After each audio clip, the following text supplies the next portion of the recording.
आज की क्लास में चैप्टर बायोलॉजिकल क्लासिफिकेशन को आगे कंटिन्यू करती हुए और उसमें भी किंगडम फंजाई को आगे कंटिन्यू करते हुए मैं आपको फंजाई की next category that is ascomycetes explain करने जा रही हूँ। नेक्स्ट कैटेगरी बोलने का क्या मतलब है, क्योंकि मैंने प्रीवियस लेक्चर में आपको ऑलरेडी फाइकोमाइसिट्स जो है वो समझा रखा है, ठीक है।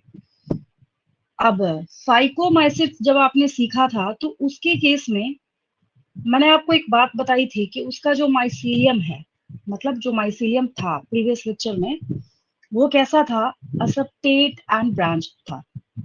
उसके बाद मैंने आपको एक बात और बताई थी कि फंजाई की जो कैटेगरीज को आपने सीख रखा है ऑलरेडी, नेम अब फेमिलियर हो गया होगा और इतनी बार सुनेंगे वैसे भी याद हो जाएगा, ठीक है। तो इनमें से अच्छी बात क्या है, हाँ, अगर 2:2 का रेशियो होता तब भी मे बी हो सकता है बच्चे कंफ्यूज करते, लेकिन अच्छी बात ये है कि सिर्फ वन एंड ओनली एक जो मैंने आपको फाइकोमाइसिट सिखा रखा है, सिर्फ ये क्या है, असप्टेट है। बाकी की ये थ्री कैटेगरीज जो है ये सप्टेट है। कैसा है ये, सप्टेट है। मतलब आज की क्लास में जो मैं आपको एस्कोमाइसिट्स पढ़ा रही हूँ, तो बोलने का क्या मतलब हो गया कि ये भी कैसा होगा, सेप्टेट होगा। अब फर्स्ट पॉइंट मैंने यही क्यों बोला, कुछ और भी मैं बोल सकती थी, हैबिटेट तो खैर ऑलमोस्ट कॉमन होता है सबका। ये मैंने आपको ट्रिक भी बता रखा है लिखने का कि सब में सिर्फ इस बात का ध्यान रखना है कि सबको optimum temperature plus optimum moisture मिलना चाहिए। अगर दो में से एक भी कंडीशन को आप माइनस कर देंगे तो आपको फंजाई वहां पे ग्रो करता हुआ कभी भी नहीं दिखेगा, ठीक है। उसके कुछ बेसिक पॉइंट्स को याद करने के लिए मैंने यहाँ पे आपके सामने एक इमेज लगा रखा है।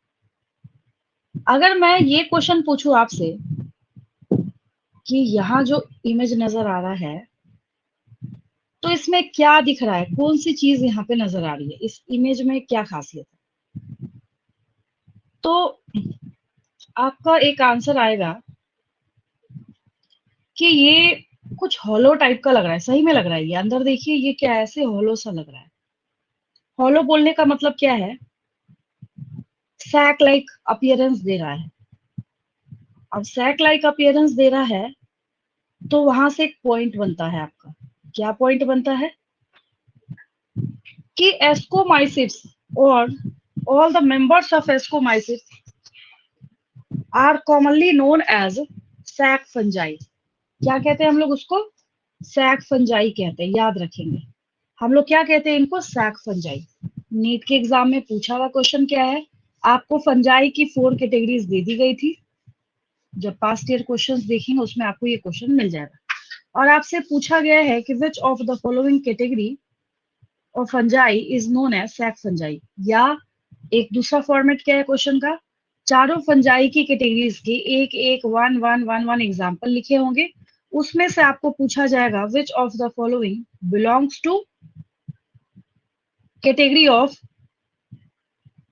That kind of fungi which contains a well defined sac like appearance. मतलब इसके पास क्या है, वेल डिफाइंड सैक लाइक, सही में सैक दिख रहा है आपको, इसमें कहीं कोई दिक्कत भी नहीं है, इजिली दिख रहा है, यहाँ पे नजर आ रहा है। हम लोगों ने इसका नाम रख दिया सैक फंजाई। अब आते हैं थोड़ा इसके नेम के ऊपर डिस्कशन करते हैं। एक तो मैंने याद करा दिया आपको, फर्स्ट पॉइंट तो मैंने आपको याद करा दिया कि हम लोग इसको सैक फंजाई बोलते हैं। नेम जब इसका ध्यान से देखेंगे तो मैंने देखिए यहाँ पे लिखा है एस्कोमाइसिट्स। अब यहाँ पे एक वर्ड आता है, एक टर्म है, एस्कस बोलते हैं हम लोग। क्या बोलते हैं, एस्कस। एक्चुअली एस्कस मतलब ही सैक होता है। क्या बोलने का मतलब हुआ, जैसे मैंने आपको सिखाया था ना, कैरियन मतलब न्यूक्लियस होता है। तो न्यूक्लियस के फ्यूजन को, अगर आपको न्यूक्लियाई के फ्यूजन को रिप्रेजेंट करना है तो हम लोग क्या बोलेंगे वहां पे, कैरियोगेमी बोलेंगे। ठीक उसी तरीके से जो एस्कस है, एस्कस मतलब ही सैक होता है। तो सैक होता है तो सही में ये सैक जैसा दिख रहा है, तो हमने इसका नाम जो है उसी, मतलब कोई भी चीज यहाँ पे ना विदाउट रीजन नहीं है, कोई चीज यूजलेस नहीं है। मैंने ऐसा नहीं बोला, जैसे जब मैं प्लांट फिजियोलॉजी पढ़ाऊंगी ना, तो प्लांट फिजियोलॉजी में मैं आपको सिखाऊंगी PS1 PS2। PS1 PS2 पढ़ाते वक्त मैं आपको बोलूंगी पहले PS2 होता है फिर PS1 होता है। तो वहां पे क्या है, उसके पीछे कोई लॉजिक नहीं है, जो पहले मिला उसका पहले वहां पे नाम रख दिया गया। तो यहाँ पे कोई ऐसी चीज नहीं है जो विदाउट लॉजिक है, रीजन है इसका क्यों हमने इसका नाम जो है एस्कोमाइसिट्स रख रखा है। तो रीजन आपने क्या सीखा अभी अभी, रीजन आपको ये समझ आया क्योंकि ये सैक लाइक अपीयरेंस शो करता है, तो हमने इसको बोल दिया। इसके बाद सेकंड पॉइंट की अगर हम लोग बात करें, वो आपको ऑलरेडी याद है। मैं जैसे ही लिखूंगी टाइप ऑफ माइसीलियम, ऑटोमेटिकली आप उधर से जवाब देंगे, आप बोलेंगे ये क्या है, सेप्टेट एंड ब्रांच्ड है। रीजन क्या है, मैंने आपको ऑलरेडी सिखा रखा है कि रेस्ट रिमेनिंग जो कैटेगरीज है फंजाई की, वो जब भी होगा तो सेप्टेट होगा। फिर इसके बाद जब बात आएगी किस बारे में, इसके स्पोर्स के बारे में, तो ये थोड़ा सा यहाँ पे स्पेशल हो जाएगा, यूनिक हो जाएगा। रीजन ये है कि जब मैं इंट्रोडक्शन दे रही थी तो एक चीज मैं आपको याद दिलाती हूँ, उसका बेनिफिट आपको यहाँ मिलेगा जब आप एस्कोमाइसिस की पढ़ाई आज की क्लास में कर रहे हैं। तो मैंने आपको ये पेनिसिलियम नोटाटम जो है ये शो करा था, ठीक है। अच्छी बात क्या है, ये जो पेनिसिलियम है ये इसी एस्कोमाइसिस को बिलोंग करता है।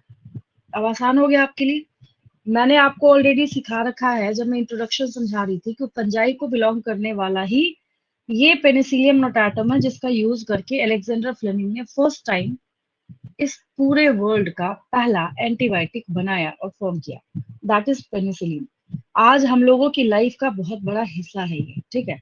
और इन्होंने एक केमिस्ट्री भी सिखाई इस तरीके से कि अगर हमारी बॉडी में कोई माइक्रोबियल इन्फेक्शन है तो उससे फाइट करने के लिए हमें क्या चाहिए, एक दूसरा कोई भी माइक्रोब चाहिए। तो एंटी मतलब अगेंस्ट और बायोटिक मीन्स लाइफ होता है, सो तो आपको पता ही है, ठीक है। तो हमने क्या किया यहाँ पे, पेनिसिलियम नोटाटम का यूज किया पेनिसिलिन बनाने के लिए। सोर्स भी लिविंग है, लड़ेगा भी लिविंग के खिलाफ, ठीक है। क्लियर हो गया। तो अगर आपसे आज की बात से पूछा जाए विच of the following is category of Penicillium, बिना सोचे हुए आपको मतलब जो एक्स्ट्रा ऑप्शंस है ना वो दिखना ही नहीं चाहिए। एमसीक्यू अगर आपको मिल रहा है, अगर आपको क्वेश्चन के बहुत सारे ऑप्शंस दिख रहे हैं तो बाकी के, मेरी बात एक बात हमेशा याद रखेंगे, मैं बच्चों को कहती हूँ कि अगर तुमको कोई कॉन्सेप्ट आता है ना तो क्वेश्चन देखते के साथ ना तुमको उसका आंसर दिखेगा, उसके ऑप्शंस कभी नजर ही नहीं आएंगे। जब भी एग्जाम में बैठेंगे आप इस चीज को नोटिस करेंगे। तो पेनिसिलियम मतलब आपको पढ़ाई और तैयारी ऐसी करनी है, अब ये नहीं कि पढ़ाई नहीं करी तब भी आपको दिखेगा, तब नहीं दिखेगा। जब आपने सीख रखा है, चीजें आपके पास बिल्कुल क्रिस्टल क्लियर है, तब क्या होगा कि जो क्वेश्चन होगा उसका सीधा आंसर ही दिखेगा आपको, बाकी के ऑप्शंस तो बाद में एनालाइज करेंगे आपकी, कुछ और तो नहीं है इसमें, ठीक है। तो penicillium notatum belongs to category ascomycetes of kingdom fungi. बहुत अच्छी बात है और बहुत बड़ा क्वेश्चन है ये, क्योंकि आगे जाके जो आप पजल होने वाले हैं वो सिर्फ इसके एग्जांपल्स में है। मैंने आपको बोला भी था कि जैसे जैसे आगे आगे आगे आगे कैटेगरीज में सिखाती पढ़ाती चली जाऊंगी, वैसे वैसे चीजें आपके लिए आसान होती चली जाएंगी, और जो टर्म्स अभी आपको थोड़े ऑकवर्ड से लग रहे हैं वो धीरे धीरे फेमिलियर होता चला जाएगा आपके लिए। फिर एक और चीज याद दिला दूं मैं, पेनिसिलियम याद आ गया आपको, बोलेंगे हाँ ये तो आपने बताया था। उसके बाद मैंने आपको सिखाया था सैक्रोमाइसिस सेरेविस, बहुत लेक्चर दिया था मैंने इसके ऊपर। ये जो यहाँ पे आपको दिख रहा है, और इसमें सबसे अच्छी बात ये है कि अगर इसको ध्यान से देखें तो ये जो बड यहाँ पे अटैच है, ये देखिए डिटैच भी होगा यहाँ से, ये देखिए ये अलग हो गया। तो ये क्या कर रहा है, ये बडिंग कर रहा है। 10th में भी जब आप पढ़ाई कर रहे थे वहां पे भी यही चीजें आपको सिखाई गई थी कि ये बड फॉर्मेशन के थ्रू अपने नंबर को इंक्रीज करने का काम करता है। तो सैक्रोमाइसिस के बारे में मैंने आपको क्या चीज सिखा रखी थी कि saccharomyces cerevisiae is an unicellular fungi. ये यूनिसेलुलर फंजाई है क्योंकि, अब ये ऐसा क्यों हो जाता है, क्योंकि जब आप बायोलॉजिकल क्लासिफिकेशन के टेबल 2.1 को याद करें, ठीक है, मैं एक चीज दिखाती हूँ आपको, ये रहा, जब मैंने पढ़ाया है तो ये रहा आपके पास ये टेबल। अगर आपको याद है तो बहुत अच्छी बात है, नहीं याद है तो उसको देख के याद आ जाएगा। ये मैंने सबसे पहले आपको सिखा रखा है ऑलरेडी। तो जब किंगडम, यही तो पढ़ रहे हैं हम लोग ना, फंजाई के ही बारे में हम लोग पढ़ रहे हैं, इसी की कैटेगरीज को पढ़ाई कर रहे हैं। तो एक चीज ध्यान दीजिए, जब मैं इसका बॉडी ऑर्गेनाइजेशन भी बोल सकते हैं, लेवल ऑफ ऑर्गेनाइजेशन भी बोल सकते हैं। जब मैं इसका लेवल ऑफ ऑर्गेनाइजेशन बोल रही थी, क्या मैंने कहीं भी यहाँ पे, ये देखिए यहाँ पे इसकी जो पहले वाली मोनेरा की कैटेगरी है मैंने यहाँ सेलुलर लिखा है, प्रोटिस्टा जो है ये भी सेलुलर है, बट फंजाई में हमने सेलुलर नहीं लिखा, हमने यहाँ पे मल्टी सेलुलर लिखा है। तो ये बोलने का मतलब हो गया कि इसका मतलब है कि यीस्ट जो है वो एक एक्सेप्शनल केस है। तो जब बुक्स में लिखा जाता है यीस्ट के बारे में, तो आपको वहां पे जरूर मेंशन किया जाएगा मे बी रेयरली यूनिसेलुलर। क्यों रेयरली? भाई आप जब इसकी बेसिक फीचर्स को पढ़ रहे हैं वहीं पे आप लिख रहे हैं कि या तो ये मल्टी सेलुलर होगा, और लूज टिश्यूज एक वार्निंग के तौर पे लिखा जाता है, ताकि कहीं ऐसा ना हो कि कोई बच्चा ये समझ ले कि ये कहीं पे ऐसा तो नहीं कि टिश्यूज ऑर्गेनाइज करके ऑर्गन भी फॉर्म करेगा, तो नहीं करेगा। तो जिसकी वजह से लूज टिश्यूज जो है यहाँ पे बच्चों को समझाने के लिए मेंशन कर दिया जाता है। तो उसी सीरीज में जब हम आगे बढ़ते हैं तो एक और चीज आपके पास क्या आती है कि ये जो सैक्रोमाइसिस सेरेविसी है ये कैसा है, ये यूनिसेलुलर है। अब ये भी पूछा हुआ क्वेश्चन है, विच ऑफ द, और आपको साइंटिफिक नेम्स दिए गए होंगे, ये भी चीज है, और इस बात का भी हमेशा याद रखेंगे। अब आपसे इतना आसान क्वेश्चन कोई नहीं पूछने वाला कि आपको यीस्ट लिखा है, मशरूम लिखा है, वैसे साधारण कॉमन नेम है। हाँ, वैसे क्वेश्चंस भी पूछे जाते हैं नो डाउट, बट वो कम पूछे जाते हैं। ज्यादा कैसे पूछे जाते हैं जिसमें आपको 4 साइंटिफिक नेम्स दिए हों। रीजन ये है बच्चे इससे घबराते ज्यादा है। मैंने आपको बता भी रखा है कि इसको याद करने का सिर्फ एक ही तरीका है, मोर एंड मोर आपको रिटर्न प्रैक्टिस कर लेनी है, ऑटोमेटिकली ये चीजें आपके लिए आसान और इजी हो जाएंगी। ठीक है, अच्छी बात क्या है, अभी जो एस्कोमाइसिस मैंने स्टार्ट करा तो मैंने आपको एक मार्वेलस एग्जांपल दिया, penicillium notatum, that belongs to ascomycetes. फिर एक दूसरा बहुत ही उम्दा एग्जांपल है यहाँ पे, that is yeast, that also belongs to ascomycetes, जिसको मैंने आपको सिखाया था बेकर्स यीस्ट भी कहते हैं। नेक्स्ट हम लोग इसको ब्रीवर्स यीस्ट भी कहते हैं। क्यों कहते हैं ब्रीवर्स यीस्ट? क्योंकि ये कमर्शियल प्रोडक्शन अगर आपको इथाइल अल्कोहल का कराना हो C2H5OH, उसके लिए आपको क्या चाहिए, यीस्ट चाहिए, दैट इज सैक्रोमाइसिस सेरेविस। ठीक है, अभी और पॉइंट्स हम इसी में से बनाने वाले हैं। जब एक बार समराइज करके अभी लिखना स्टार्ट करूंगी ना, एक भी ऐसा पॉइंट नहीं होगा जो आपके सर के ऊपर से जाएगा, आपको लगेगा ऐसा कि ये क्यों लिखा हुआ है यहाँ पे। ठीक है, और एक्चुअली अगर मैं ऐसा बोलूं आपको कि सारी चीजें आप जानते हैं, बस मैं एक जगह समराइज करने की कोशिश करूंगी, तो वो भी गलत नहीं है, वो बात भी बिल्कुल सही है। ठीक है, अब हम लोग एक पॉइंट लिखेंगे आगे जाके, पता है क्या हम यहाँ पे मेंशन करेंगे कि अगर हम बात करते हैं एस्कोमाइसिस की कैटेगरी में असेक्सुअल स्पोर्स के बारे में, किसके बारे में, असेक्सुअल स्पोर्स के बारे में, तो हम लोग वहां पे एक चीज और मेंशन करेंगे कि जो असेक्सुअल स्पोर्स है, यहाँ पे देखिए, दैट आर कोनिडिया, अगर एक है तो कोनिडियम बोलेंगे, अगर एक से ज्यादा है तो कोनिडिया बोलेंगे, दैट आर कोनिडिया। अगर मैं एक क्वेश्चन पूछूं कि ये कोनिडिया कैसे बन रहा है, मैं क्या बोलूं, एक्सोजेनसली बन रहा है या एंडोजेनसली बन रहा है, कैसा बनता हुआ दिख रहा है आपको, कैसे बन रहा है ये, कैसे बन रहा है, ये कैसे फॉर्म हो रहा है,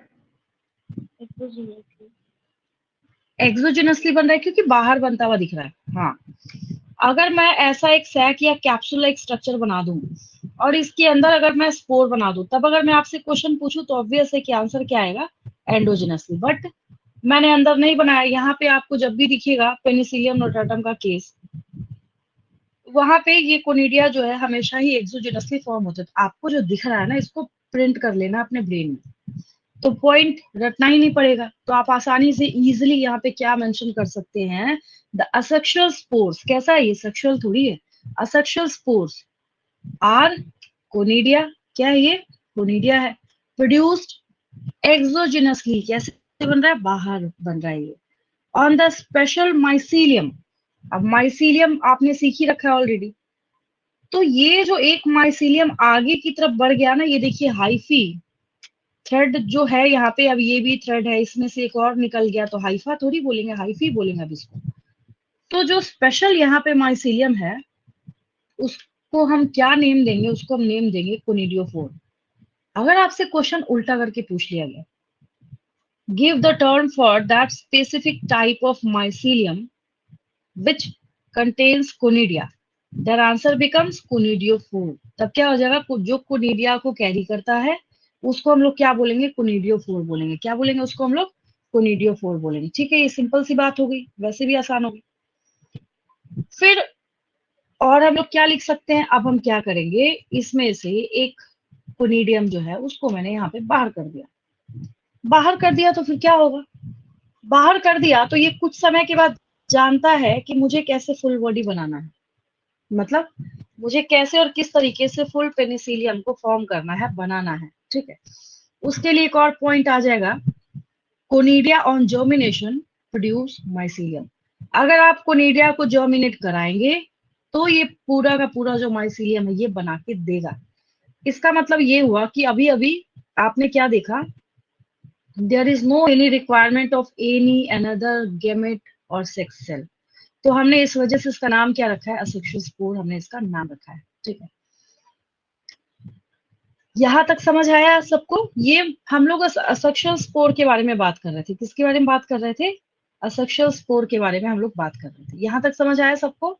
ये आप जानते भी ऑलरेडी, मैंने आपको इसमें कुछ भी नया नहीं बताया है, बस मैंने एक जगह समराइज करके बोल दिया। ये बेनिफिट होता है जब शुरू में इंट्रोडक्शन बढ़िया से बच्चों का समझा हुआ होता है, तो आगे की चीजें उनको वैसे भी आसान लगने लगती है।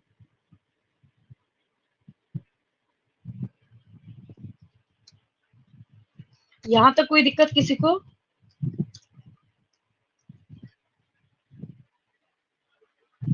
No ma'am. चलिए, अब देखिए, इतना समझने के बाद जब हम लोग आगे बढ़ते हैं तो एक यहाँ पे ये जो आपके पास सैक फंजाई है, एस्कस मतलब सैक होता है, ऑलरेडी आपको याद है। फिर एक क्वेश्चन ये अराइज होता है, इसके सेक्सुअल स्पोर के बारे में क्या समझें, कैसे याद करें, क्या समझना है? तो यहाँ पे असेक्सुअल स्पोर जो था उसका ठीक ओपोजिट हो जाता है सेक्सुअल स्पोर। अब समझेंगे ध्यान से। हमने इसका नाम क्या रखा है, एस्कोमाइसिस रखा है। क्यों रखा है? क्योंकि एस्कस मतलब सैक होता है, सब एक दूसरे के साथ इंटरलिंक्ड है। एक चेन को पकड़ेंगे ना, सारे पॉइंट्स क्लियर हो जाएंगे, ठीक है।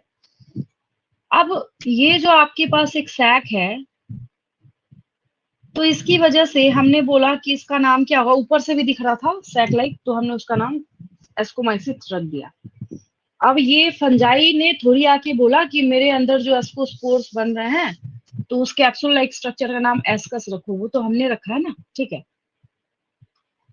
तो एस्कस के अंदर ये जो आपको स्पोर्स बनते हुए दिख रहे हैं, दीज आर एस्कोस्पोर्स।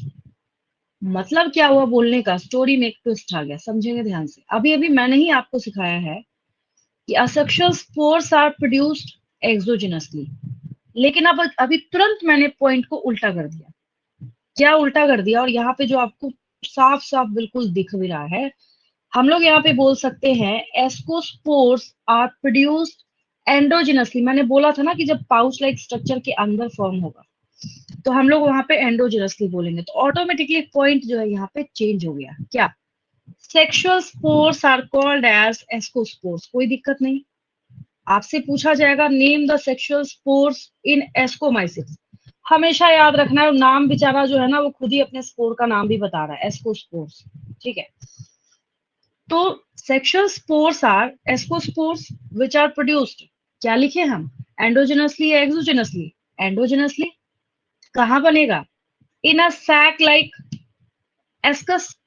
एक बैग की तरह यहाँ पे क्या है, स्ट्रक्चर है जिसको हम लोग क्या बोलेंगे, एस्कस। अब बात करते हैं हम लोग यहाँ पे कि जब ये प्रेजेंट है, एस्कस है, तो एक और कॉन्सेप्ट अभी यहाँ पे बाकी रह रहा है। क्या?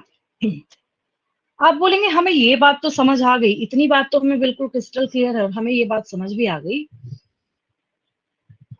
कि ये जो मैं बार बार यहाँ पे बात रिपीट कर रही हूँ, एस्कोस्पोर्स, फिर उसके बाद एस्कस, तो जब ये प्रेजेंट है तो ऑब्वियस है कि किसी न किसी बॉडी पे प्रेजेंट हो गई, कहीं ना कहीं प्रेजेंट हो गई। तो ये जहां प्रेजेंट होता है, जिस बॉडी के ऊपर प्रेजेंट होता है, उस फ्रूटिंग बॉडी का हम लोग नाम क्या रखते हैं? उस फ्रूटिंग बॉडी को हम लोग एस्कोकार्प बोलेंगे। क्या बोलेंगे हम लोग उसको? एस्कोकार्प बोलेंगे, ठीक है। और इमेज मैं शो करती हूँ आपको।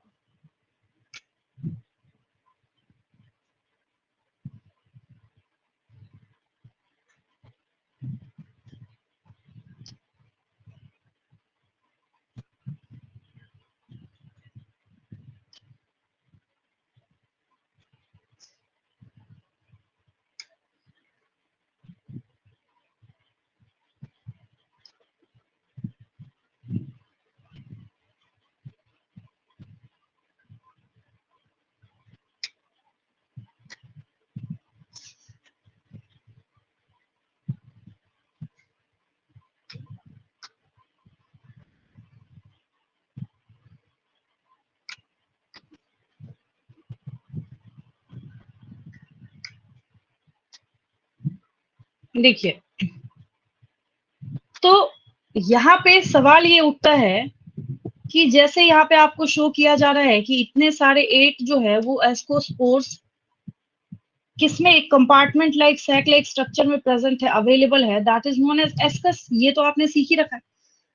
सवाल ये उठता है कि ये जो एस्कस यहाँ पे प्रेजेंट, ये खुद भी तो किसी स्ट्रक्चर के ऊपर प्रेजेंट होगा ना। आपको जो यहाँ पे ऐसे ही इस तरीके से अरेंज दिख रहा है, ठीक है। तो हमेशा मेरी तरफ से एक चीज याद रखेंगे, अभी के लिए नहीं, जिंदगी भर के लिए। मैं बच्चों को कहती हूँ कि हमेशा ये बात याद रखना कि जब कभी भी कहीं भी कार्ड सुनने को मिले, क्या सुनने को मिले, कभी भी अगर CARP लिखा हुआ सुनने को मिले, इसको सुनते के साथ समझ जाना है कि जरूर फ्रूट की बात करी जा रही है। जरूर वहां पे कहीं ना कहीं किसी टर्म में आगे पीछे किसी भी जगह पे फ्रूट जरूर लगा हो। जैसे अगर मैं एग्जांपल दूं, अगर कोई आपसे पूछे कि उस फिनोमेना का नाम बताए जिसमें एक फ्रूट जो है विदाउट फर्टिलाइजेशन बनता है, तो वहां हम बोलेंगे पार्थेनोकार्पी। तो कार्प कार्प कार्प, ये कोई रियल फ्रूट के बारे में हम लोग बात ही नहीं कर रहे। लेकिन क्योंकि हम इस स्ट्रक्चर का नाम देने वाले हैं फ्रूटिंग बॉडी, हम लोग क्या नाम देने वाले हैं इसको, फ्रूटिंग बॉडी, तो जिसकी वजह से हम लोग इसको क्या नाम देंगे, एस्कोकार्प। अब देखिए मैं वापस से आपको एक्सप्लेन करती हूँ। बच्चे इतना पजल होते हैं इन 3 टर्म में कि मैं आपको बता नहीं सकती, जिसकी वजह से मुझे आपको इतने डायग्राम की हेल्प से समझाने की जरूरत पड़ रही है, ठीक है। अब वो कंफ्यूज क्या करते हैं, कहते हैं मैम हम फिर वापस पजल हो गए किस किस चीज में, एस्कस क्या है, एस्कोस्पोर क्या है, और एस्कोकार्प क्या है। तो देखिए, कंफ्यूजन को दूर करने का सबसे पहला तरीका, अभी भी मैंने आपको सिखाया कि अगर कहीं पे भी ये कार्प लगा हो, क्या लगा हो, जो कार्प टर्म है ये लगा हो, तो कार्प से कैच करेंगे फ्रूटिंग बॉडी। एक डाउट क्लियर, ये हमेशा आप भी कंफ्यूज करेंगे इसमें आगे जाके। अगर मैंने ऐसे ही छोड़ दिया, ऊपर से एक टाइम बता के छोड़ दिया, तो आगे जब आप एग्जाम में पूछा जाएगा तो ऑब्वियस है कि कंफ्यूज करेंगे, क्योंकि सब में एस्को एस्कस सब में लगा हुआ है। कार्प से कैच करेंगे, दैट इज फ्रूटिंग बॉडी। मैं आपसे क्वेश्चन पूछूंगी, give the term for the fruiting body of sac fungi. फंस गया। सैक फंजाई में नाम भी नहीं बता रही आपको, मैं आपको यहाँ पे नेम भी मेंशन नहीं कर रही कि मैं एस्कोमाइसिट्स का पूछ रही हूँ। मैंने आपको बोला कि give the term for fruiting body of sac fungi. पहले आप याद कीजिए सैक फंजाई कौन है, तो एस्कोमाइसिट्स है। एस्कोमाइसिट्स याद आएगा, मैंने फ्रूटिंग बॉडी बोला, आप बोलेंगे अच्छा जरूर कार्प लगा होगा, फिर बोलेंगे इसका नाम कहाँ से आया, एस्कस से आया, एस्कोकार्प। याद हो गया, ये याद हो गया सबको। The fruiting body in sac fungi is known as ascocarp. इतना याद हो गया सबको। इसमें कोई डाउट किसी को, साथ के साथ रिप्लाई भी करते चलेंगे। ऐसा लगता है मैं दीवार को पढ़ा रही हूँ, उधर से बोलता ही नहीं कोई भी बच्चा। क्लियर है बिल्कुल। तो फ्रूटिंग बॉडी को ना कार्प याद, हाँ, कि ये क्या है, एस्कोकार्प है। क्या है ये, एस्कोकार्प है। फिर हम लोग बात करेंगे कि जब ये एस्कोकार्प है, तो एस्कस मतलब ही सैक होता है। तो ये छोटे छोटे ना ऐसे ही, जैसे यहाँ पे ये इलोंगेटेड जो स्ट्रक्चर है ना, इसको यहाँ पे हमने जूम किया और इसमें से एक को हमने सुपर जूम किया। बात समझे। ऐसे आपको जो यहाँ पे ऐसे इलोंगेटेड स्ट्रक्चर्स दिख रहा है, पहले हमने उसको जूम किया तो पता चला अच्छा ये जो ढेर सारे यहाँ पे आपको एस्कस, एस्की, ASCI, एस्कस का प्लूरल एस्की होता है। मैं लिख दूंगी तो और क्रिस्टल क्लियर हो जाए। एस्कस का प्लूरल क्या होता है, एस्की होता है। तो एस्की है, और उसमें जो स्पोर्स यहाँ पे प्रेजेंट है, अवेलेबल है। स्पोर बेचारा तो खुद ही बता रहा है, आई एम स्पोर, एस्को स्पोर्स। तो बचा क्या कंफ्यूज होने के लिए, एक एस्कोकार्प बचता है और एक एस्कस बचता है, ठीक है। एस्कोस्पोर्स बनते हैं एस्कस के अंदर। एस्कस कहाँ अरेंज्ड होते हैं, फ्रूटिंग बॉडी के ऊपर। फ्रूटिंग बॉडी का क्या नाम है, एस्कोकार्प नाम है, ठीक है। सारी चीजें बिल्कुल क्लियर हो गई। स्टोरी में ट्विस्ट क्या है, असेक्सुअल स्पोर बाहर बनेंगे, एक्सोजेनसली बनेंगे, और जो सेक्सुअल स्पोर है ये अंदर बन रहा है, ये एंडोजेनसली बन रहा है। ये सबसे बड़ा ट्विस्ट है, ठीक है। आपको पता भी नहीं चला, यूं मैंने आपको एस्कोमाइसिस जो है याद करा दिया, सिर्फ एग्जाम्पल बच गया इसका। मैं इतने देर से मैंने एक भी लाइन लिखा नहीं है, याद रखेंगे इस बात को, मैं अपनी तरफ से इतनी मेहनत कर रही हूँ। एक सिंगल वर्ड भी लिखा नहीं है मैंने तब से, आप नोटिस करेंगे अगर तो, कि हाँ मैंने कुछ लिख दिया हो, एक पॉइंट लिख दिया हो, मैंने बोला हो लिखो। एग्जैक्ट देखेंगे हाफ आवर से मैं लगातार इसको एक्सप्लेन ही कर रही हूँ, एस्कोमाइसिस को समझाने के लिए, ठीक है। तो आपने जब समझ ही रखा है तो मैंने आपको याद भी करा दिया है, और जब याद हो गया है तो चलिए अब जाके इसके पॉइंट्स जो हैं वो आप खुद भी लिख सकते हैं। ये एस्कोमाइसिस जो है इसके बारे में हम लोग बात कर रहे हैं, तो ऐसे मेरे साथ साथ इसको नोट करते चलेंगे, अब आपका टाइम भी नहीं जाएगा लिखने में। रीजन ये है, आपको ऑलरेडी पता चल गया कि हमें इसके रिटन वर्क में करना क्या है, कौन सी चीज जो है हमें यहाँ पे मेंशन करनी है, ठीक है। तो बिल्कुल टेक्निकली शॉर्ट में, जैसे हमेशा हर क्लास में मैं लिखती हूँ उसी तरीके से मैं मेंशन करूंगी यहाँ पे, शॉर्टेस्ट जितना छोटा हो सकता है उतना छोटा, ठीक है। तो हम लोग यहाँ पे बात कर रहे हैं एस्कोमाइसिस, हो गया ये। फिर कोई आपसे पूछ ले, ये काम करो इसका कॉमन नेम बताओ, इसका कॉमन नेम लिखेंगे सैक फंजाई, ठीक है। आप अपने बुक में जब देखना स्टार्ट करेंगे तो जैसे ही स्टार्ट हुआ है एस्कोमाइसिस, ऊपर पढ़ाते वक्त ही उसमें पेनिसिलियम वगैरह, सैक्रोमाइसिस वगैरह सब कुछ मेंशन कर दिया है। तो मैं पहले इसकी लिंक्स है वो मैं आपको, जैसे type of mycelium, asexual spore सब मैं मेंशन कर दूंगी। उसके बाद इसके सारे एग्जांपल्स जो है ना, ईच एंड एवरी एग्जांपल, मतलब एक क्या है यहाँ पे जेम है, मतलब इतना स्पेशल है ईच एंड एवरी एग्जांपल कि उस पे आज तक कभी ऐसा नहीं हुआ कि क्वेश्चन नहीं पूछा गया। मतलब मेरा चैलेंज है कि इसके जितने एग्जांपल आपको मिल रहे हैं ना, पास्ट ईयर्स में किसी ना किसी ना किसी ना किसी आपको नीट के क्वेश्चन पेपर में दिख जाएगा, इतना इंपॉर्टेंट इसका एग्जाम्पल है। तो जिसकी वजह से बच्चों को मैं कहती हूँ कि बीच में खिचड़ी बनाने से अच्छा है कि लास्ट में जब मैं एग्जाम्पल्स लिखूंगी यूज भी बता दूंगी, और जो अलग अलग स्पेसिफिक है वहां पे उसके बारे में आप सीख भी लेंगे, ठीक है। तो अभी हम लोग बस इसके जो बेसिक पॉइंट्स है उसके बारे में कर रहे हैं, ठीक है। तो ये क्या हो गया, कॉमन नेम इसका क्या है, सैक फंजाई। फिर अगर हम लोग इसके माइसीलियम के बारे में बात करें, चलिए अब उधर से बोलेंगे, क्या लिखूं मैं, माइसीलियम, माइसीलियम क्या लिखेंगे, सेप्टेट लिखेंगे, एंड ब्रांच लिखेंगे। ब्रांच तो खैर होगा ही होगा, ब्रांच नहीं होगा तो बेचारा माइसीलियम बनेगा कैसे, है ना। तो ब्रांच तो होगा ही होगा, इसमें कोई नई बात नहीं है। फिर बात करते हैं हम लोग, करता क्या है ये, न्यूट्रिशन की अगर हम बात करें तो ये वेल नोन है और हर कोई जानता है कि जब फंजाई की बात करी जाए तो ये हेड ऑफ द डिपार्टमेंट है किसके, सेप्रोफाइट्स के। इस दुनिया में जितने सेप्रोफाइट्स पाए जाते हैं ना, पूछे उसका हेड एचओडी कौन है, तो फंजाई है, ठीक है।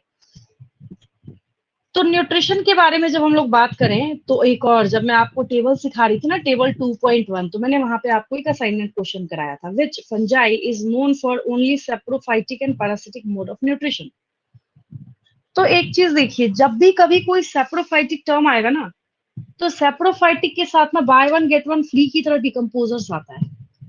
डिकम्पोजिशन इनका वर्क है, डिकम्पोजिशन क्या है, इनका वर्क है।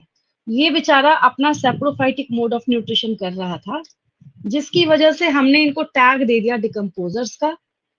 और ये पैरासिटिक भी हो सकता है, कैसा हो सकता है, पैरासिटिक भी हो सकता है। हमने जो फंजाई है उसको कॉस्मोपॉलिटन का टैग दे रखा है, किसका टैग दिया है हमने, कॉस्मोपॉलिटन का टैग दिया है। तो एक और चीज इसके बेसिस पे याद रखें, ये कोई मौका नहीं छोड़ता है एडवर्स टू एडवर्स कंडीशन में खुद को सर्वाइव कराने के लिए, बस इसको मॉइस्चर और ऑप्टिमम टेम्परेचर मिलना चाहिए। उसके लिए एक यहाँ पे टर्म आता है कोप्रोफिलस। कोप्रोफिलस का मतलब है कोई भी वैसा organism that survive on excreta of another organism. तो जैसे डंग वगैरह है, अगर उस पे कोई ऑर्गेनिज्म सर्वाइव करता है तो हम लोग उसको क्या बोलेंगे? हम लोग उसको बोलेंगे कोप्रोफिलस। याद हो गया? मैं असाइनमेंट क्वेश्चन में भी वापस पूछ लूंगी आपसे, give the term for that organisms which survive on excreta of another organism. उसको हम लोग कोप्रोफिलस कहते हैं। उसके लिए एक टर्म ही दिया गया है। जैसे आपने सेप्रोफाइटिक सीख रखा है, that survives on dead and decaying material, और decomposer, the organisms which survive on dead and decaying material are the examples of decomposers. And in case of parasitic mode of nutrition, it is a kind of plus minus relationship in which one organism is benefited while another one is harmed. दूसरा क्या होगा? यहाँ पे harmed हो रहा होगा, उसको जरूर कोई ना कोई लॉस हो रहा होगा। तो लॉस किसको होगा? जिसपे फंजाई सर्वाइव कर रहा है। जैसे किसी को स्किन डिजीज हो रखा है किसी फंजाई से, फंजाई तो मजे से ग्रो कर रहा है, हार्म किसको हो रहा है? उस ह्यूमन बीइंग को हो रहा है, या किसी प्लांट के ऊपर सर्वाइव कर रहा है। तो ये अगर पैरासाइट की तरह ग्रो कर रहा है तो हार्म प्लांट को हो रहा है। तो पैरासिटिक भी होगा, सेप्रोफाइटिक भी होगा। एक आपने नया आज की क्लास में क्या सीखा है? कोप्रोफिलस भी हो जाएगा। मतलब ये क्या करेगा? डंग के ऊपर भी सर्वाइव करेगा। ठीक है। अब इसके बाद चलिए, ये पेज नोट कर लिया आपने तो बहुत अच्छी बात है। अगर आपने नहीं नोट किया है तो इसका स्क्रीनशॉट लेंगे। मैं आगे बढ़ रही हूँ।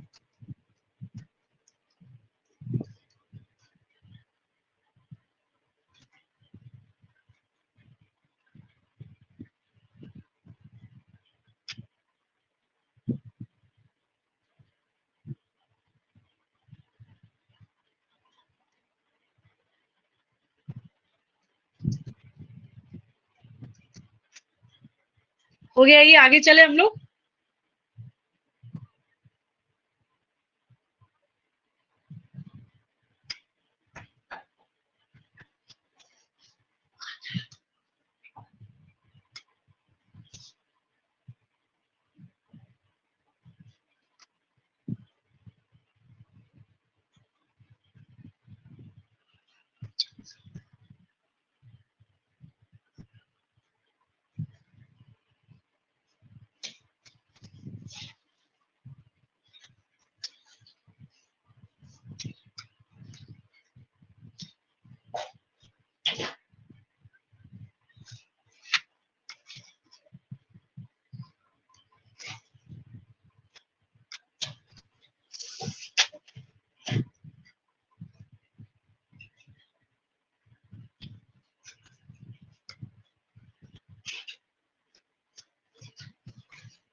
यहाँ पे हम लोग नेक्स्ट जब बात करें असेक्सुअल स्पोर के बारे में, तो ये आपको यहाँ पे कोनिडिया नजर आ रहे हैं। ये सबका सब क्या है? कोनिडिया है। तो हम लोग यहाँ पे लिखेंगे किसके बारे में? क्योंकि समझा हुआ ऑलरेडी आपका है। तो मैं यहाँ पे एज अ हेडिंग जो है वो डाल देती हूँ असेक्सुअल स्पोर्स। ये असेक्सुअल स्पोर्स है। तो असेक्सुअल स्पोर क्या है इसका? कोनिडिया है। ये रहा कोनिडिया। अगर आप इसका सिंगल लिखना चाहते हैं, दैट बिकम्स कोनिडियम। ये कोनिडियम हो जाएगा। ठीक है। अब ये कैसे ग्रो करेगा? तो मैं ऐसे शॉर्ट में लिख देती हूँ यहाँ पे, ग्रो एक्सोजिनसली। ये बड़ी बात है, याद होना, क्योंकि बच्चे दोनों में कंफ्यूज करते हैं। यहाँ पे जो असेक्सुअल है वो एक्सोजिनसली फॉर्म होगा और जो सेक्सुअल है वो एंडोजिनसली फॉर्म होगा। तो हम यहाँ पे क्या मेंशन करेंगे? कैसे ग्रो करेगा? ये एक्सोजिनसली ग्रो करेगा। फिर जो ये एक्सोजेनसली ग्रो कर रहा है, तो एक और टर्म क्योंकि आपको सीखना है तो मैं उसकी हेडिंग ही बना देती हूँ, दैट इज कोनिडियोफोर्स, PHORES। ये मैंने आपको इसका स्पेशल जो माइसीलियम है वो सिखा रखा है। तो हम लोग यहाँ पे मेंशन करेंगे कि जो ये खुद कोनिडिया यहाँ पे आपको दिख रहा है, तो दीज कोनिडिया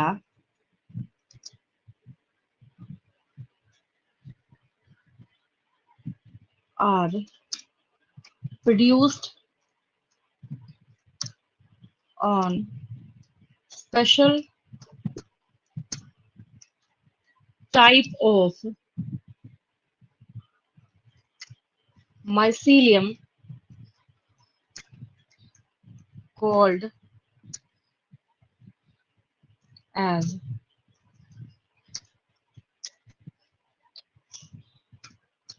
conidiophores। बस हो गया, इतना ही है इसमें, और कुछ भी नहीं है। क्या सीखा आपने कि ये कैसे बन रहा है, एक्सोजेनसली बन रहा है। असेक्सुअल स्पोर का नाम क्या है, कोनिडिया है। ठीक है, ये क्वेश्चन 2022 के नीट के एग्जाम का है। ठीक है, तो ये आपको याद रखना है। कोई भी कुछ भी चीज हो, कहीं से भी अवेलेबल हो, वो आपसे पूछा जा सकता है। Each and every word is important for your examination point of view. तो कोनिडियोफोर्स जो है ये क्या है, तो ये जो बना हुआ है, तो किसके ऊपर बनेगा, किसके ऊपर फॉर्म होगा, तो ये जो आपको दिख रहा है ना, जो इसकी ब्रांचिंग है, दैट इज कोनिडियोफोर। उसको हमने क्या नाम दे रखा है, कोनिडियोफोर। ठीक है, इस पेज का स्क्रीनशॉट लेंगे, अब सेक्सुअल वाला लिख के हम लोग जो सेक्सुअल स्पोर्स है उसको कंप्लीट करेंगे।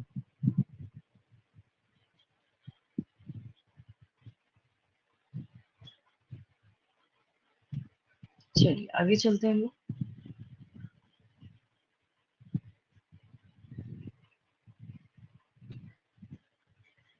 ये हम लोगों के पास अवेलेबल है ही, इसी की हेल्प लेते हैं। यहाँ पे सारी चीजें है, ये रहा।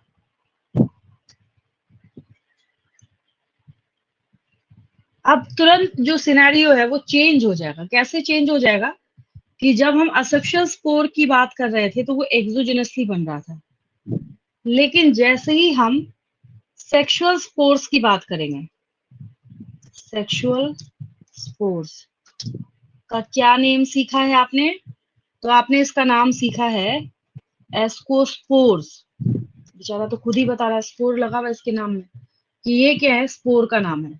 ठीक है, फिर यहाँ पे बड़ी बात क्या है कि आपको याद रखना है कि ये जो एस्कोस्पोर्स हैं, एस्कोस्पोर्स आर प्रोड्यूस्ड एंडोजिनसली, ये अंदर बनेगा। कैसे बन रहा है, कैसे फॉर्म हो रहा है, ये एंडोजिनसली बन रहा है। अच्छा, एंडोजिनसली बोलने का क्या मतलब है कि जरूर किसी न किसी compartment like sac like structure के अंदर बन रहा है ये। तो कहाँ बन रहा है ये, इन sac like structure called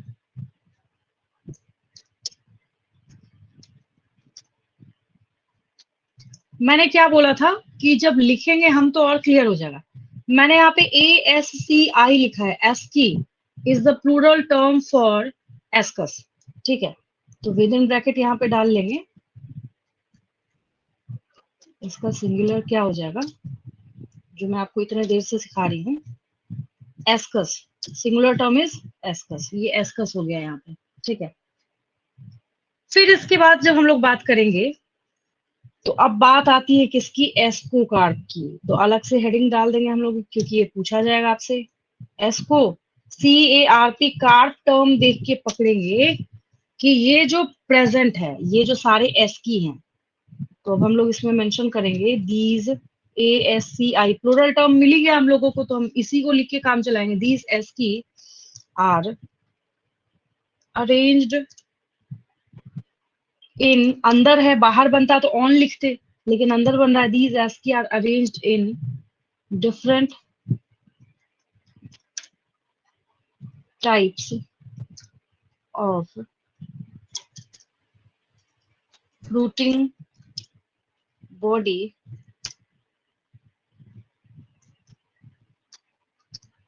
called ascocarp। Are लिखा है तो एस्को कार्ड्स हो गया। चलिए यहाँ तक क्रिस्टल क्लियर है, सबको हो गया। ये आपका, हाँ, असेक्सुअल वाला जो स्पोर वाली बात कर रहे थे हम लोग, और ये सेक्सुअल वाला जो है, दोनों ही चीजें बिल्कुल क्लियर। मैंने क्या बोला था, बिल्कुल समय नहीं जाएगा लिखने में अगर आपको समझा हुआ। ये देखिए तुरंत हो गया, पता भी नहीं चला। असेक्सुअल वाला भी हो गया, जो मैं आधे घंटे से समझा रही थी उसको समय भी नहीं गया लिखने में, क्योंकि आपका समझा हुआ है। ये हो गया। अब एग्जाम्पल्स की बारी आएगी इसकी। मैंने बोला था कि जो एग्जाम्पल्स है इसके सारे एग्जाम्पल्स मार्वेलस है, मतलब जितनी तारीफ करी जाए कम है। ऐसे ऐसे एग्जाम्पल्स जो है ये कैरी करता है। कौन? ये जो आपके पास कैटेगरी है एस्कोमाइसिट्स, सारे एग्जाम्पल इसके उम्दा है। जैसे जब मैं इंट्रोडक्शन आपको करा रही थी, तो चाहे आप यहाँ पे किसकी बात करें, पेनिसिलियम की बात करें।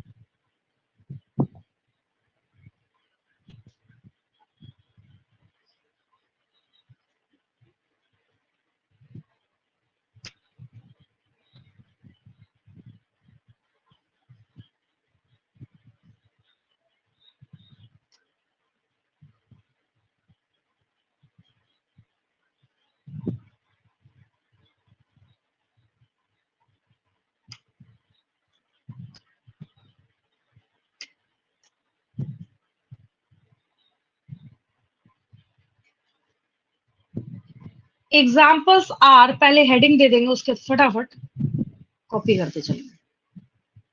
सब आपका सीखा हुआ है, कोई भी ऐसी चीज नहीं है जो मुझे एक्स्ट्रा बतानी हो आपको। हाँ, दो चार और एग्जाम्पल आ रहे हैं अभी, उसकी बात मैं करती हूँ आपसे। पहले जो आपने सीख रखा है ऑलरेडी उसकी बात करते हैं।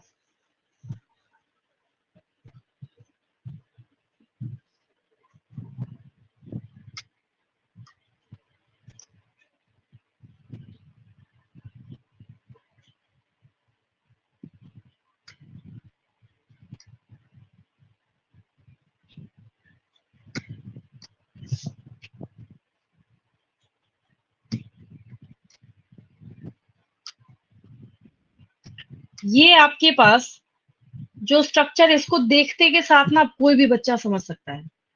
तो फटाफट मेरे साथ लिखते चलेंगे। मैंने यहाँ पे लिखा एग्जाम्पल्स आर। अब आज के बाद से ना ये सारे एग्जाम्पल आप जितना ज्यादा टाइम तक कैरी कर सकते हैं उतना अच्छा है आपके लिए। सबसे पहले हम लोग यहाँ पे बात करेंगे किसके बारे में। ये जो आपको यहाँ नजर आ रहा है, that is Penicillium notatum. Scientific name है, हम लोग इसको सेपरेटली अंडरलाइन कर देंगे, पेनिसिलियम नोटाटम। ये हो गया। उसके बाद बात करेंगे, अब इसके स्पेशल रोल के बारे में अगर हम बात करें, तो दिस फंजाई, बस मैंने इंट्रोडक्शन दिया था, कुछ मैंने नोट नहीं कराया था इसमें आपको। दिस फंजाई इज यूज्ड, या वॉज कर देते हैं, अलेक्जेंडर फ्लेमिंग का नाम लिखेंगे अभी हम लोग यहाँ पे। Is used bye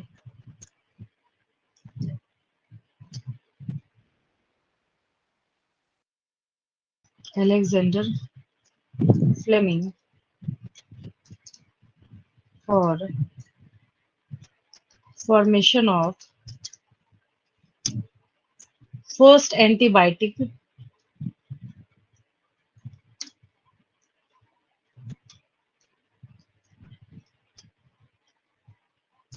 penicillin.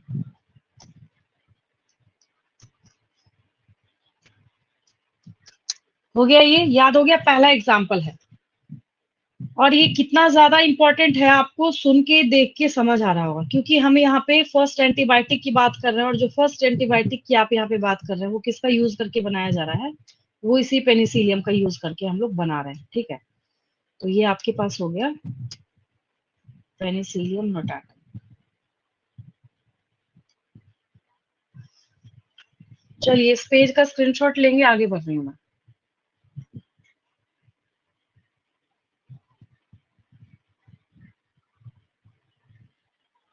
ये हो गया।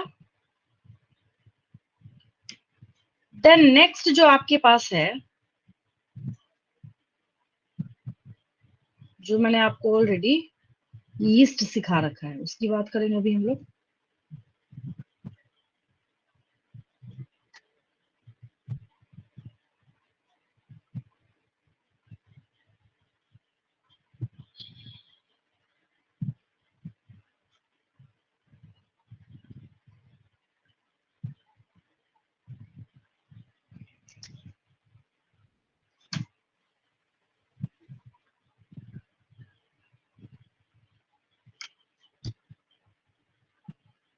फर्स्ट एग्जाम्पल हुआ ये। नेक्स्ट लिखेंगे, नेक्स्ट वन इज, दूसरा नंबर मैंने दे दिया, वहां शायद नंबर नहीं दिया, आप डाल लेंगे। सैक्रोमाइसिस, SACCHAROMYCES, CEREVISIAE,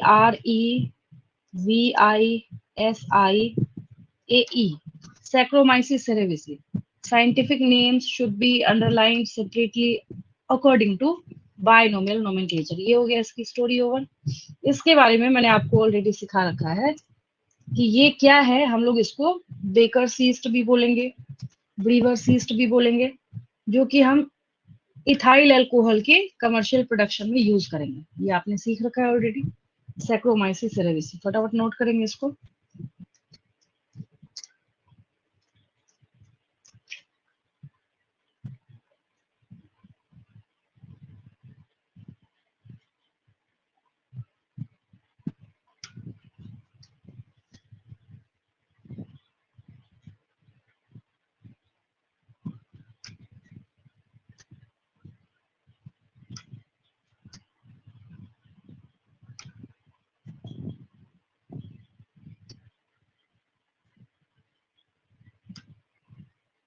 चलिए अब इस पेज का स्क्रीनशॉट लेंगे, मैं आगे बढ़ रही हूँ।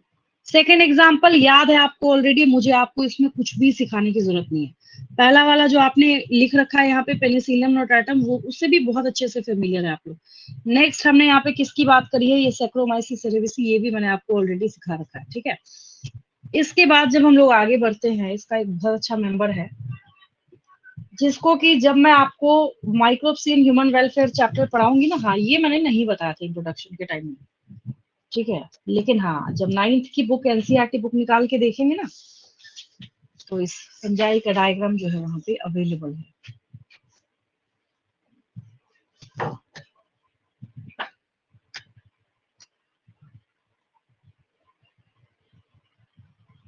ये जो मेंबर है ना, ये ऐसे अगर आप कल्चर मीडियम के अंदर ग्रो कराते हैं तो कुछ इस तरीके से आपको नजर आएगा, लेकिन अगर आप इसको सुपर जूम करके देखेंगे तो आपको ऐसा स्ट्रक्चर नजर आएगा, ऐसे एक फ्लावर की तरह दिखेगा। हाँ, अगर आपसे किसी ने पूछ लिया कि ये जो एस्परजिलस निगर है, या नाइगर भी बोलते हैं कई टीचर्स इसको, एस्परजिलस नाइगर, तो इसमें असेक्सुअल स्पोर क्या है, आपको साफ साफ दिख रहा है कि कोनिडिया है इसके अंदर, क्या है, कोनिडिया है। तो ये जो आपको यहाँ पे दिख रहा है दैट इज एस्परजिलस, ये 9th की बुक में भी डायग्राम बना हुआ है, एनसीईआरटी बुक में। तो ये एस्परजिलस निगर है, ये तो याद है आपको। फिर हम लोग यहाँ पे बात करते हैं कि ये इतना ज्यादा इंपॉर्टेंट क्यों हो जाता है। तो इसके इम्पोर्टेंस की वजह ये है कि इसको हम लोग इस्तेमाल करते हैं in commercial production of citric acid. ये किसका सोर्स है, ये सिट्रिक एसिड का सोर्स है। जो आपने नोटिस करा होगा कि विटामिन सी का एक पूरा स्ट्रिप खरीदिए, मतलब टैबलेट्स का जो स्ट्रिप आता है ना, सेलिन वगैरह का आप खरीदिएगा तो मेरे ख्याल से 19-20 समथिंग को, लॉकडाउन के पहले तो और भी ज्यादा रेट कम था इसका, लॉकडाउन के बाद जो इसका प्राइस है बहुत ज्यादा हो गया। तो ये जो है एक बहुत ही चीप सोर्स है किसका, जिससे आप क्या कर रहे हैं, सिट्रिक एसिड बनाने का काम कर रहे हैं। तो यहाँ पे मैं एक लाइन और, मैं ये पूछा हुआ क्वेश्चन है, ये जो मैं आपको भी बता रही हूँ ना, जो आप ऐसे आपको लग रहा होगा कि ठीक है बस हम लोग लिख रहे हैं सीख रहे हैं कोई बात नहीं, ये सब पूछा हुआ क्वेश्चन है। तो ये एस्परजिलस निगर जो है, तो मैं ऐसे लिख देती शॉर्ट में, used in commercial production of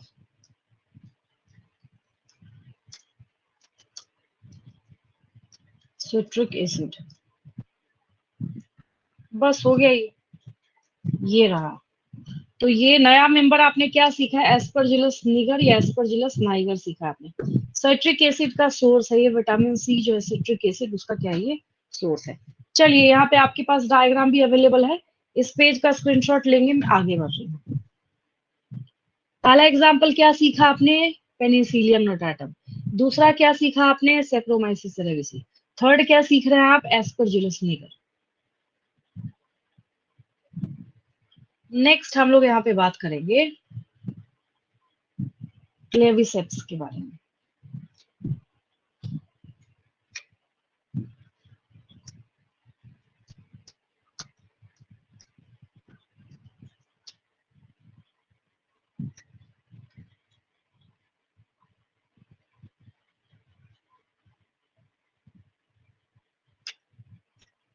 कई बार ऐसा देखा होगा आपने कि जैसे यहाँ पे ये प्लांट अवेलेबल है आपके सामने, ठीक है।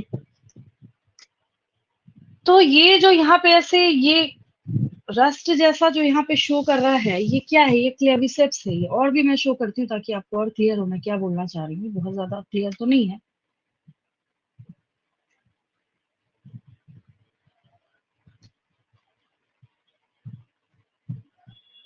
इसको ना कॉमनली एल्गोट फंजाई भी बोला जाता है। मैं लिख देती हूँ, पूछा जाएगा आपसे तो आप उससे कैच कर सकते हैं। ऐसे कोई भी अगर ये जो यहाँ पे ब्लैक ब्लैक ऐसे करके है ना, ये भी खराब कर रखा है, फंजाई नहीं।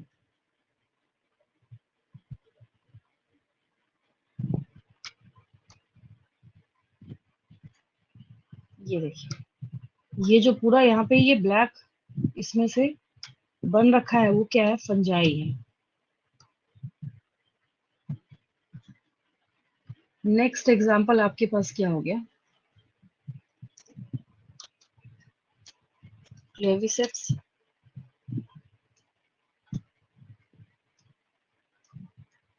पर्प्यूरिया।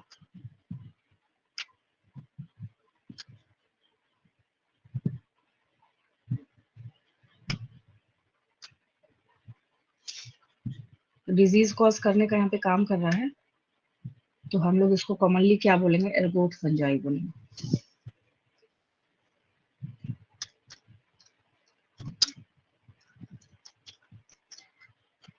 चलिए, ये भी हो गया।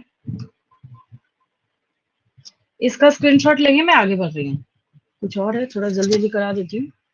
ये ऐसे भी आप जब किसी एग्रीकल्चरल फील्ड में देखेंगे ना, तो आपको ये दिखेगा। और इसका नाम क्या है? क्लेविसेप्स है। क्या नाम है इसका? क्लेविसेप्स है।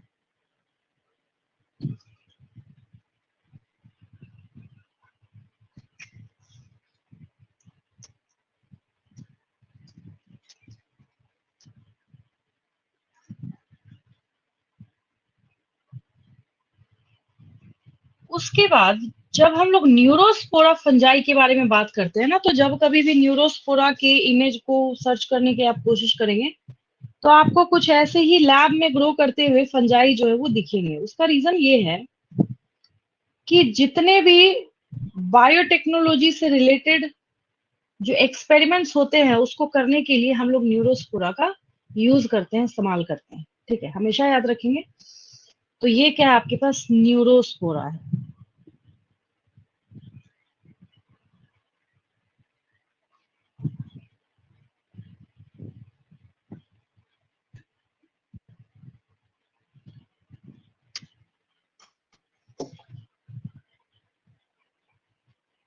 सिर्फ एग्जाम्पल का नेम नोट करेंगे, दैट इज न्यूरोस्पोरा।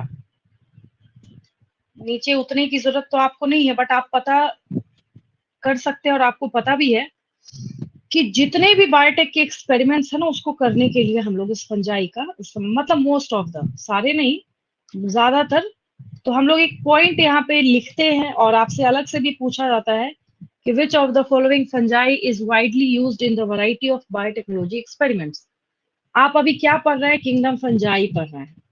फाइलम क्या है? जब इसके बारे में हम लोग बात करें, एस्कोमाइकोटा। अभी अभी आप क्या पढ़ रहे हैं? एस्कोमाइसिस पढ़ रहे हैं। तो इतना तो आप ऑलरेडी जानते ही हैं। आपको एग्जाम्पल सिर्फ क्या याद रखना है? न्यूरोस्पोरा याद करना है, बस और कोई काम नहीं करना है आपको। ठीक है, चलिए इसका स्क्रीनशॉट लेंगे, मैं आगे बढ़ रही हूँ। अगला एग्जाम्पल आपने क्या सीखा है? न्यूरोस्पोरा आपने सीखा है।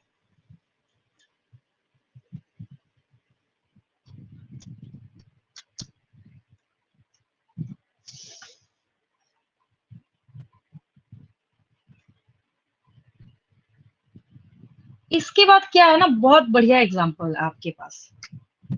एक है मॉडल्स और एक है ट्रफल्स। दोनों का नेम लिख लीजिए आप। स्टोरी मैं सुनाती हूँ, आगे की स्टोरी क्या है। आप जाके ना किसी बढ़िया केक के शॉप पे उसको बोलिएगा हमें ट्रफल केक चाहिए, वो देगा आपको निकाल के। और ऐसा भी नहीं है कि सस्ते आते हैं, कॉस्टली आते हैं ट्रफल केक जो है। तो ये ना सॉइल के अंदर से निकलता है। इसमें से ना ठीक जैसे चॉकलेट का जो ऑर्डर होता है ना, उसी तरीके की फ्रेग्रेंस आती है इसमें से। वहां से इसको फिर निकाला जाता है। तो ये मोरल्स और ट्रफल्स जो हैं, इसको हम लोग क्या करते हैं, ये एडिबल फंजाई है। कैसे है ये? अभी तक में, हाँ, पेनिसिलियम था कि जब हम उसकी प्रोसेसिंग कर रहे थे एंटीबायोटिक बनाएंगे तो यहाँ पे एडिबल फंजाई के रूप में कौन आपके सामने आ रहा है? Morels and truffles. क्या आ रहा है आपके पास? Morels and truffles. इस पेज का भी स्क्रीनशॉट लेंगे। अब चलिए फटाफट बताइए, कौन कौन सा एग्जाम्पल सीखा आपने? फर्स्ट एग्जाम्पल क्या बताया मैंने? पहला एग्जाम्पल, फर्स्ट एग्जाम्पल क्या बताया मैंने आपको? मैंने आपको बोला था कि इसके जितने भी एग्जाम्पल है सारे, ये मैम देखिए। Penicillium notatum. हाँ ठीक है, वेरी गुड। सबसे पहले आपने सीखा पेनिसिलियम नोटाटम, इसका यूज किया हमने एंटीबायोटिक, पहला एंटीबायोटिक पेनिसिलिन बनाने के लिए। और जिन्होंने सबसे पहले बनाया उनका नाम था अलेक्जेंडर फ्लेमिंग। फिर मैंने आपको यहाँ पे यीस्ट सिखाया है।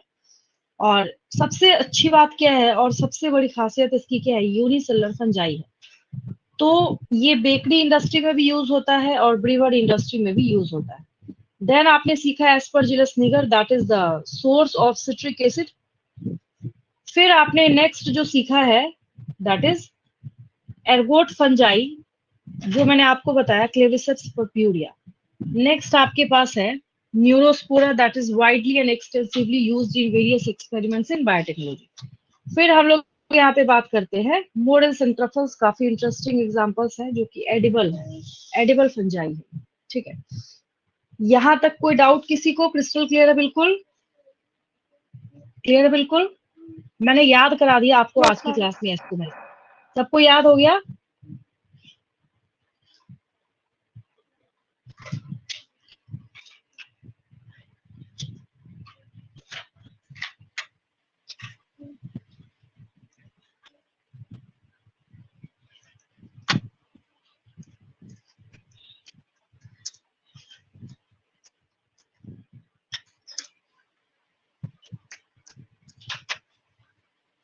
असाइनमेंट क्वेश्चंस करते चलेंगे, सारे के सारे इंपॉर्टेंट क्वेश्चंस हैं। मैं यहाँ पे हेडिंग भी दे देती हूँ, एस्कोमाइसिस। हम लोग इसके बाहर का क्वेश्चन नहीं करेंगे। अच्छी बात ये है कि सारे के सारे जो क्वेश्चंस हैं वो एस्कोमाइसिस को ही बिलोंग करेंगे। Question number 1,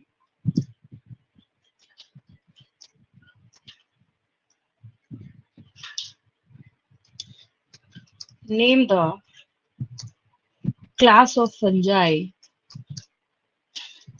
that is termed as sac fungi. Answer?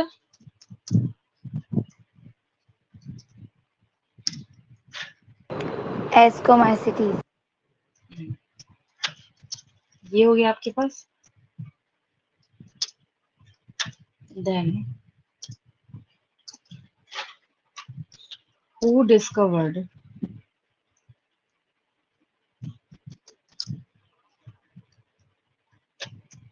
penicillin? बहुत सारे क्वेश्चंस हैं आज की क्लास में, तो काउंटलेस क्वेश्चंस हैं, बट हम एक फॉर्मेलिटी के तौर पे, ताकि आपकी प्रैक्टिस कभी रुकनी नहीं चाहिए क्वेश्चन आंसर की, हम लोग 10 ही कर रहे हैं। तो पेनिसिलिन को डिस्कवर किया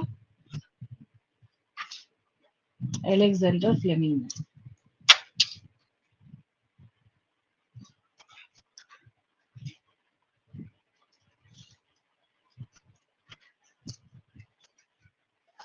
चलिए लिख लिया आपने, आगे चले हम लोग।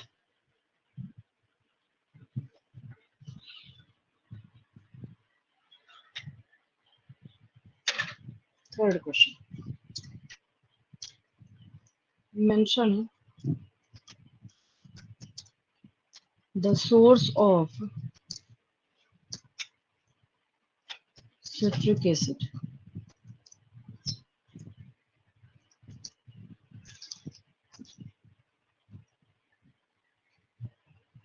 Aspergillus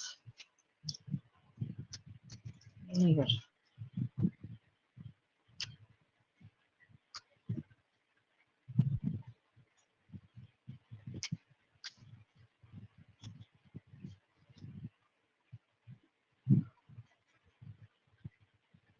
नेक्स्ट लिखेंगे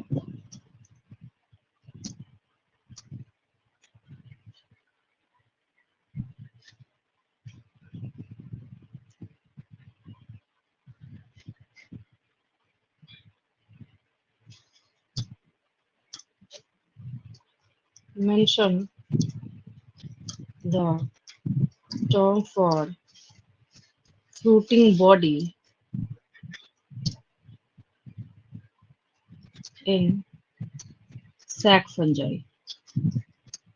ये मैंने आपको ऑलरेडी सिखा रखा है कि अलग से क्वेश्चन इसलिए पूछा जाता है, और इसने जानबूझकर आपको नेम भी नहीं लिखा है एस्कोमाइसिट्स, ताकि देखते हैं बच्चे को याद है या नहीं याद है ना। तो लिखने का तरीका क्या है, पहले याद करेंगे सैक फंजाई कौन है, तो याद आएगा एस्कोमाइसिट्स। फिर याद करेंगे अच्छा जो एस्कोमाइसिट्स है तो हमने एस्को कहाँ से हम लेके आए, तो सैक से लेके आए। फिर आपको याद आएगा कि अच्छा एस्को तो लिख लें पहले, फिर फ्रूट के लिए कौन सा टर्म होता है, कार्प होता है, ऐसे याद आ जाएगा आपको एग्जाम में। देन हम बात करते हैं यहाँ पे नेक्स्ट क्वेश्चन की, which fungi is widely used in biotechnology। Neurospora. हाँ ठीक है, आंसर इज न्यूरोस्पोरा।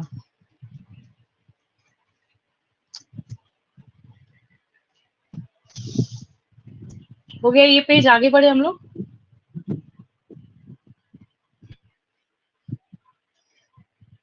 चलिए next question, mention the asexual spore of Penicillium का तो मेरे ख्याल से पहले भी कर रखा है आपने, तो हम लोग यहाँ पे एस्परजिलस मेंशन कर लेते हैं, आंसर सेम होगा, answer is conidia, conidia. Then seventh question is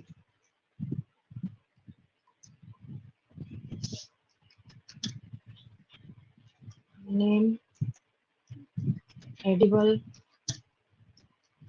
fungi ascomycetes. Ascomycetes एक वार्निंग के तौर पे है, हमेशा याद रखेंगे।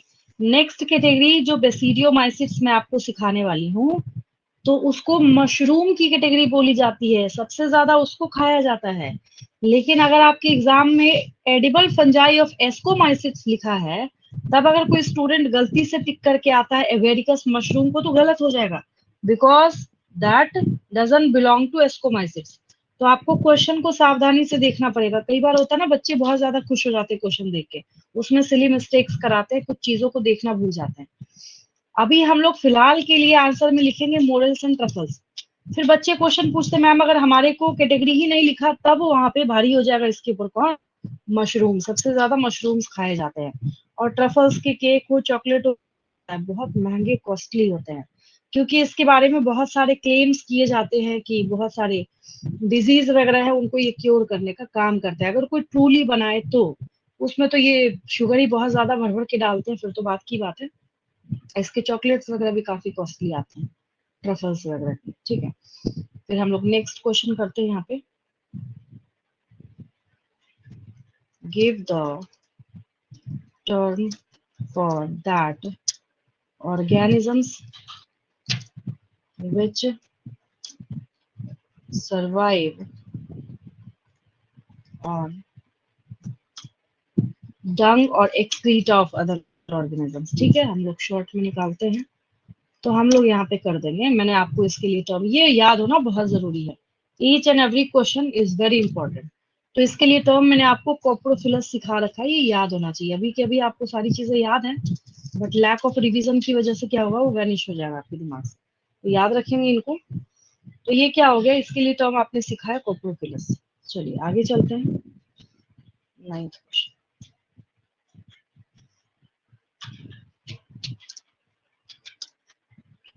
अब अगर हम एक और क्वेश्चन की बात करें, तो नीट का एग्जाम का एक क्वेश्चन का फॉर्मेट देखिए, आइडेंटिफाई, ऐसे ही पूछा जाता है, identify that fungi in which asexual spores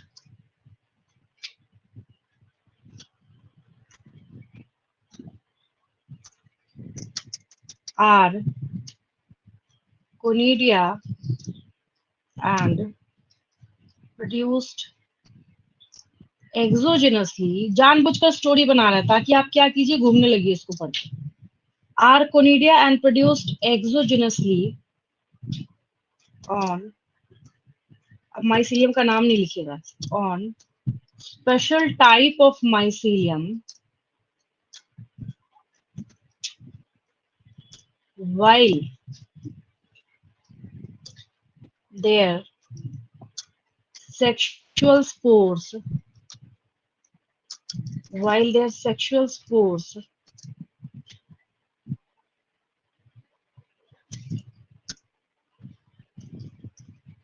are produced endogenously। बस एंडोजेनसली में अगर ये कुछ भी लिखा है इसमें, एस्कोस्पोर, एस्कोकार्प, एस्कस, तो बच्चा कैच कर लेगा। तो जानबूझकर कुछ भी नहीं लिखा गया। हिंट क्या है यहाँ पे? मत, आपके पास दो हिंट है यहाँ पे। पहला हिंट क्या है? कोनिडिया बता रहा है आंसर अपना खुद ही। दूसरा हिंट क्या है? बेचारा खुद ही बोल रहा है, कह रहा है कि इसका जो असेक्सुअल स्पोर है वो बाहर बन रहा है, एक्सोजेनसली बन रहा है, और जो सेक्सुअल स्पोर है वो एंडोजेनसली बन रहा है। तो होता ये है कि ऐसे लेंथी क्वेश्चंस देख के ना बच्चे घबरा जाते हैं, ये डायरेक्ट क्वेश्चन आंसर में नहीं आता है, ठीक है। तो आप तैयारी ही इसलिए कर रहे हैं ताकि आप ऐसे क्वेश्चंस को कैच कर सकें। तो आपको पता है आंसर, एस्कोमाइसिस। लास्ट क्वेश्चन आपको पता है, जो कि मैं हमेशा देती हूँ, एक 5 मार्क का क्वेश्चन हर क्लास में। तो नेक्स्ट क्वेश्चन आपके पास, एक्सप्लेन एस्कोमाइसिस। बोला जाता है ना, क्वेश्चन जितना छोटा होता है उतना डेंजरस होता है। 2 ही वर्ड लिखा हुआ है इसमें, लेकिन आपका पूरा टाइम कंज्यूम होगा इसको लिखने में, क्योंकि आपको यहाँ पे एस्कोमाइसिस जो है उसका कंप्लीट डिस्क्रिप्शन जो है, मैंने आपको जितना आज की क्लास में बता रखा है, सिखा रखा है, वो सब कुछ यहाँ पे आपको मेंशन करना है, ठीक है।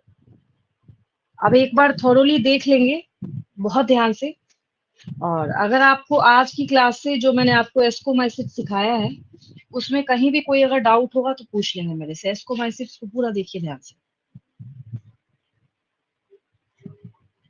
मैम इसका भी कोई हैबिटेट होता है क्या?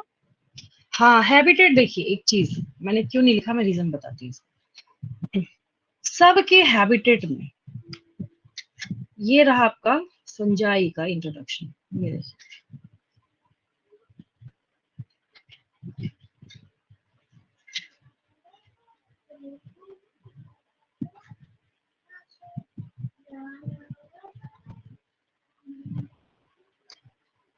ये रहा।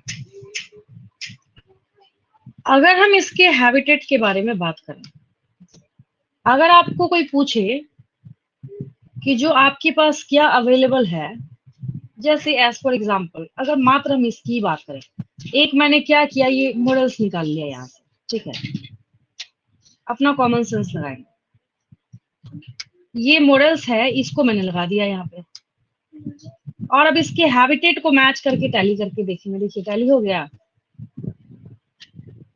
ऑप्टिमम मॉइस्चर चाहिए, ऑप्टिमम टेम्परेचर चाहिए, मॉइस्ट ब्रेड दीजिएगा वहां भी ग्रो करेगा, मॉइस्ट वुडन लॉग्स पे ग्रो करेगा, मॉइस्ट सॉइल में ग्रो करेगा, रोटन फ्रूट्स पे, कुछ भी दे दीजिए, ये सब के सब, क्योंकि हम एवरेज लिखने जा रहे हैं किसका, अगर एस्कोमाइसिस भी है तो अकेला कोई फंजाई तो बैठा नहीं, वहां पे क्या है कि बहुत सारी जो कैटेगरीज हैं और बहुत सारी जो स्पीशीज हैं वो अलग अलग, जो हम पढ़ रहे हैं सिर्फ उतने ही एग्जाम्पल नहीं है, काउंटलेस एग्जाम्पल्स हैं।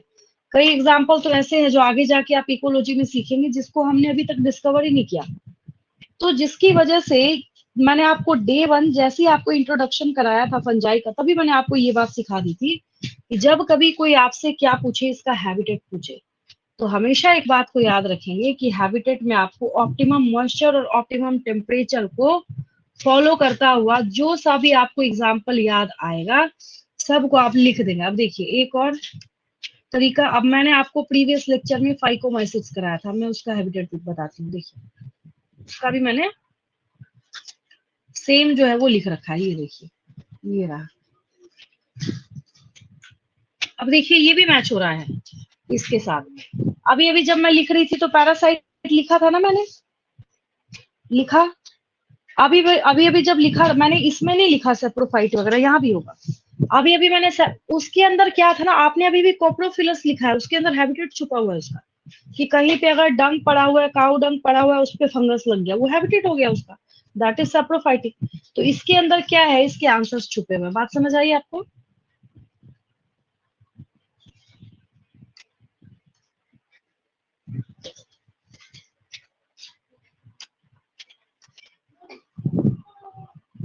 यहां तक क्लियर है सबको? कोई डाउट किसी को? No ma'am. No ma'am.